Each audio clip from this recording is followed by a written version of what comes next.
சர்க்கரை நோய் தொடர்பான நிறைய கேள்விகள். எனக்கு சர்க்கரை நோய் வந்த பிறகு இந்த பிரச்சனை இருக்குங்க, ஏன் இது வந்துச்சு, இது எப்படி வந்ததுன்னு என்ற கேள்வி நிறைய முக்கியமாக பார்த்தோம்னா, சர்க்கரை நோய் வந்த பிறகு நம்ம உடல்ல இம்யூன் சிஸ்டம் வீக் ஆகணும், கம்ப்ளைண்ட் நமக்கு சரியாகணும், நம்ம உடல்ல ஸ்டாமினா இன்க்ரீஸ் ஆகணும்னா சர்க்கரை நோய் இருக்கும்போது என்னென்ன மாதிரியான வழிமுறைகள் எடுக்கணும், சேம் டைம் நம்மளுடைய பிளட் சுகர் லெவலும் அது குறைக்கணும்.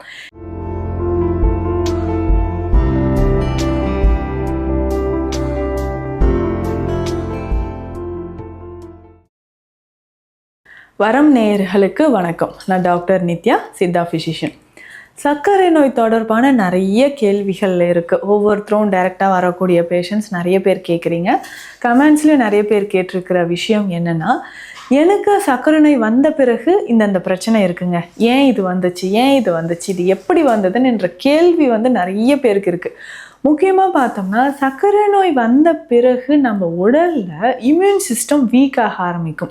நோய் எதிர்ப்பு சக்தி கொஞ்சம் கொஞ்சமாக நமக்கு குறைய ஆரம்பிக்குதுன்னு சொல்லலாம். நோய் எதிர்ப்பு சக்தி குறைஞ்சா ஈஸியாக நமக்கு ஏதாவது ஒரு இன்ஃபெக்ஷன் வருதுன்னா உடனே அஃபெக்ட் ஆகிற மாதிரி இருக்கும். ஸோ நிறைய பேர் ஃபீல் பண்ணுற விஷயம் என்னென்னா, எனக்கு இந்த சுகர் 5-6 வருஷமாக இருக்குது, 10 வருஷமாக இருக்குது. ஸோ இந்த பிரச்சனைகள் இருக்கும்பொழுது முன்னாடி இருந்த மாதிரி எனக்கு ஸ்டாமினா கிடையாதுங்க. கண்டிப்பாக எனக்கு உடலில் ஸ்டாமினா லெவல் குறைய ஆரம்பிச்சிடுச்சு. ஸோ இந்த கம்ப்ளைண்ட் நமக்கு சரியாகணும், நம்ம உடலில் ஸ்டாமினா இன்க்ரீஸ் ஆகணும்னா சர்க்கரை நோய் இருக்கும்பொழுது என்னென்ன மாதிரியான வழிமுறைகள் எடுக்கணும், சேம் டைம் நம்மளுடைய பிளட் சுகர் லெவலும் அது குறைக்கணும் இல்லையா? இப்போது பிளட் சுகர் இருக்குன்னா ஒரு 5 வருடங்களுக்கு மேலாக இருக்கும்பொழுது ரொம்ப ரொம்ப கவனமாக இருக்கணும். வருடத்திற்கு ஒரு முறை ஃபுல் பாடி செக்கப் எடுக்கிறது ரொம்ப அவசியம்.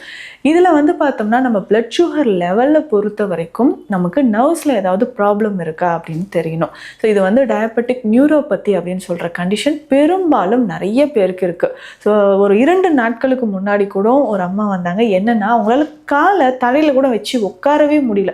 ஸோ சேரில் உட்காரும்போது கூட காலை மடித்து மேலே உட்காருங்க. ஏன்னா கால் தரையில் பட்டாலே அவ்வளோ வலி இருக்குது, குண்டூசியால் குத்துற மாதிரியான ஒரு வலி இருந்துக்கிட்டே இருக்குது அப்படின்னு சொல்கிறாங்க. நிறைய பேர் இந்த பிரச்சனையை சொல்கிறீங்க. என்னென்னா, கால் பாதத்தில் பஞ்சு மூட்டை மேலே நடக்கிற மாதிரி இருக்குது. ஈவன் நான் செப்பல் போட்டு நடந்தாலும் அதுலேயே எனக்கு ரொம்ப கால் கூசுற மாதிரியோ இல்லை ஒரு சென்சேஷனே இல்லாத மாதிரி இருக்குது. சாஃப்ட் செப்பல் போட்டிருக்கேன், அதுலேயுமே எனக்கு ரொம்ப சென்சிட்டிவாக கால் பாதங்களில் ஒரு எரிச்சல் இருந்துக்கிட்டே இருக்குது அப்படின்னு சொல்கிறீங்க. இது எல்லாமே நமக்கு அதிகப்படியான சர்க்கரை நோயினால் காலில் பாதிப்புகள் ஏற்படுறதுனால வரக்கூடிய விஷயங்கள். நரம்புகள் பாதிப்பு ஏற்படும் பொழுது நமக்கு உடலில் இந்த மாதிரி பிரச்சனைகள் இருக்கும். இதுவே வெரிகோஸ் வெயின் ப்ராப்ளமும் இருந்துச்சுன்னா ரொம்ப ரொம்ப கவனமாக இருந்து அதற்கான சிகிச்சை முறைகளை கண்டிப்பாக எடுக்கணும். அப்போது டயபெட்டிக் நியூரோபதின்ற கண்டிஷன் இருந்ததுன்னா ரொம்ப கவனமாக இருந்து அதற்கான சிகிச்சை முறைகளை எடுக்கணும். ஏன்னா முட்டுக்கு கீழே கால் நீ ஜாயிண்ட்டு கீழே பார்த்தோம்னா ஒரு சென்சேஷன் இல்லாத மாதிரி இருக்கும், உணர்வே இல்லாத மாதிரி இருக்கும்.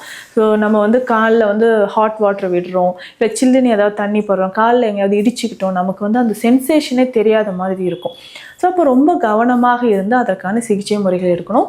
பிளட் சுகர் லெவல் குறைய குறைய நமக்கு என்ன ஆகுதுன்னா, நார்மலாக நமக்கு நரம்புகள் வலிமையாகுதுன்னு சொல்லலாம். ஸோ இந்த மாதிரி சர்க்கரை நோய் பிரச்சனை இருக்கிறவங்க HbA1c லெவல் எவ்வளோ இருக்குன்னு செக் பண்ணிக்கோங்க.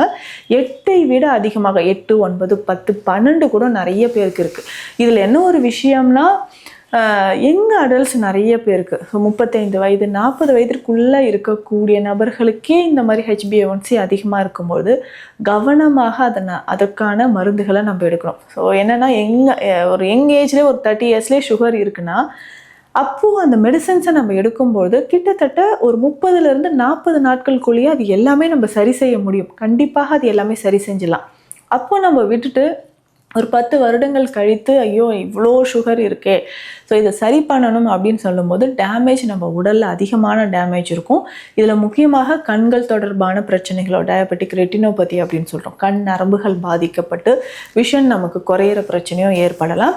அதுக்கப்புறம் முக்கியமாக நம்ம பார்க்கக்கூடிய விஷயம் சிறுநீரகம் தொடர்பான பிரச்சனைகள். அப்போ சிறுநீரகம் தொடர்பான பிரச்சனைகள் நமக்கு இருக்கும்போது, அதாவது சிறுநீரகத்தில் ப்ராப்ளம்ஸ் நமக்கு வர வர என்ன ஆகுது அப்படின்னா, அதிகமான சர்க்கரையால் நமக்கு சிறுநீரக பாதிப்புகள் ஏற்படுறத நம்ம பார்க்குறோம். அப்போது இது வந்து டயபெட்டிக் நெஃப்ரோபதி அப்படின்னு சொல்கிறோம். ஸோ இந்த மாதிரி சிறுநீரகங்களில் சுருக்கம் ஏற்பட ஆரம்பிச்சோம். ஸோ கிட்னிக்கு போகக்கூடிய பிளட் வெசல்ஸ் வந்து நமக்கு சுருக்கம் ஏற்படுறதுனால கண்டிப்பாக நம்ம என்ன ஆகும்னா பிளட் சுகர் லெவலை மெயின்டைன் பண்ணுறது ரொம்ப ரொம்ப இம்பார்ட்டன்ட். ஸோ இந்த மாதிரி நமக்கு சுகர் லெவல் கண்ட்ரோல் ஆகாமல் இருந்ததுன்னா நம்ம நீங்கள் ஏற்கனவே எடுத்துகிட்டு இருக்கக்கூடிய மெடிசன்ஸோடைய சேர்த்து நம்ம வந்து சித்த மருந்துகள் எடுக்கலாம்.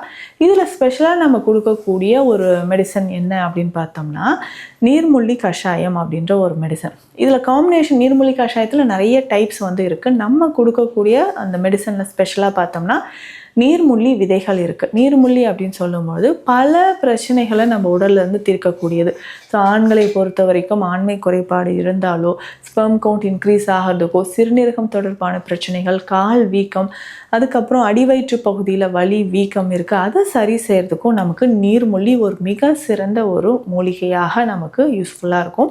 இதில் நீர்முள்ளி இருக்குது, கடுக்காய் தோல் நம்ம பயன்படுத்துகிறோம். கடுக்காய்க்கு உள்ளே இருக்கக்கூடிய விதைகளை எடுத்து கடுக்காய் தோல் நமக்கு பயன்படுது. அதுக்கப்புறம் சிவதை. இந்த சிவதை அப்படின்னு சொல்லக்கூடிய இந்த மூலிகை ஒரு காயக்கருப்பு மூலிகை. தோல் சம்பந்தப்பட்ட நோய்களுக்கும் சரி, நரம்பு சம்பந்தப்பட்ட நோய்களுக்கும் ஒரு முக்கியமான மூலிகை தான் இந்த சிவதை அப்படின்னு சொல்கிறோம். இதனோட சடாமஞ்சள் சேருது. சடாமஞ்சள் வந்து உடல் வெப்பத்தை தரக்கூடியது, நரம்புரமாக்கி பெஸ்ட் நர்வின் டானிக் அப்படின்னு சொல்கிறோம். இதில் சடாமஞ்சளும் சேருது. அதனோட கருஞ்சீரகம், ஓமம். ஸோ இந்த மூலிகைகள் எல்லாமே சேர்த்து தான் இந்த குடிநீர், இந்த கஷாயத்தை நம்ம வந்து ரெடி பண்ண போகிறோம். இந்த கஷாயம் எப்படின்னா முக்கியமாக காலை இரவு 2 வேளையும் நம்ம பயன்படுத்தணும். ஸோ காலை இரவு 2 வேளையும் நம்ம பயன்படுத்தும் பொழுது உடலில் இருக்கக்கூடிய சர்க்கரை அளவு கொஞ்சம் கொஞ்சமாக நமக்கு குறைய ஆரம்பிக்குது. நேச்சுரலாகவே நமக்கு இன்சுலின் வந்து செக்ரீட் ஆகிறதுக்கு இந்த கஷாயம் ரொம்ப ரொம்ப யூஸ்ஃபுல்லாக இருக்கும்.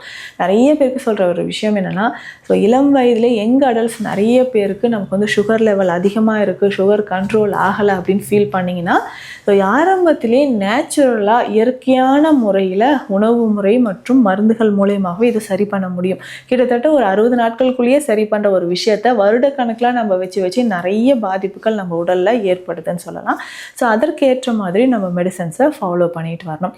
இதனோட இன்னொரு முக்கியமான விஷயம் என்னன்னா வேப்பம் பூ.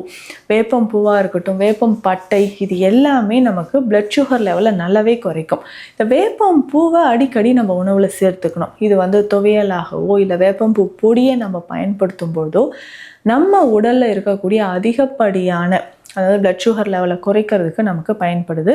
இந்த வேப்பம் பூவை மட்டுமே கஷாயம் மாதிரி நம்ம பயன்படுத்தலாம். இந்த சர்க்கரை நோயாளிகள் நிறைய பேருக்கு பிளட் சுகர் லெவல் அதிகமாக இருந்ததுன்னா கான்ஸ்டிபேஷன் ஒரு சிலருக்கு இருக்கும். ஸோ இதனால் வந்து பார்த்தோம்னா ரொம்ப ப்ரெஷர் கொடுத்து மோஷன் போகிறதுனாலையும் நமக்கு ஆசனவாய் பகுதியில் எரிச்சல் இருக்குது. ஸோ அந்த மாதிரி எரிச்சலோ இல்லை ப்ளீடிங்கோ இருந்ததுன்னா சுகர் லெவல் அதிகமாக இருக்கும்போது சீக்கிரமாக அது குணமாகாது. அதற்கு ஈஸியாக என்ன பண்ணலான்னா வேப்பம் பூவை நம்ம பயன்படுத்தலாம். இந்த வேப்பம் பூவோட கடுக்காய் பொடி சேர்த்துக்கணும்.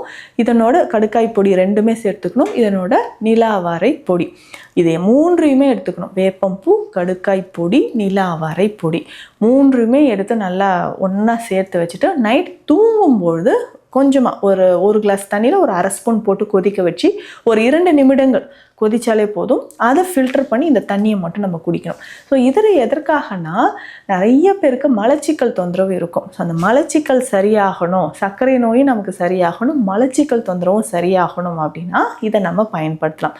ஸோ தொடர்ந்து இரவு மட்டுமே இதை பயன்படுத்திட்டு வரும்போது குடல் பகுதியில் இருக்கக்கூடிய புண்கள், கழிவுகள் இது எல்லாமே வெளியேறி குடல் வந்து சுத்தமாகும். அதுக்கப்புறம் நம்ம எடுக்கக்கூடிய மெடிசன்ஸ், டயட் இது எல்லாமே ஈஸியாக அப்சார்ப்ஷன் ஆகும். ரத்தத்தில் இருக்கக்கூடிய சர்க்கரை அளவும் நமக்கு குறைய ஆரம்பிக்கும். ஸோ சர்க்கரை நோய் அப்படின்றது ஒரு குறைபாடு தான், இந்த நோய் அப்படின்னே சொல்லக்கூடாது. சித்த மருத்துவத்தை பொறுத்த வரைக்கும் நிறைய பேருக்கு நம்ம வந்து ட்ரீட்மெண்ட் கொடுத்து சர்க்கரை நோயிலிருந்து முற்றிலுமாக குணமாகி இன்னைக்கு ஆரோக்கியமாக இருக்காங்க. ஸோ சர்க்கரை நோய் தொடர்பான சந்தேகங்கள், மருத்துவ ஆலோசனைகள் தேவைப்பட்டால் ஸ்க்ரீனில் இருக்க நம்பருக்கு கான்டாக்ட் பண்ணுங்கள். மீண்டும் அடுத்த பதிவில் சந்திக்கலாம். நன்றி.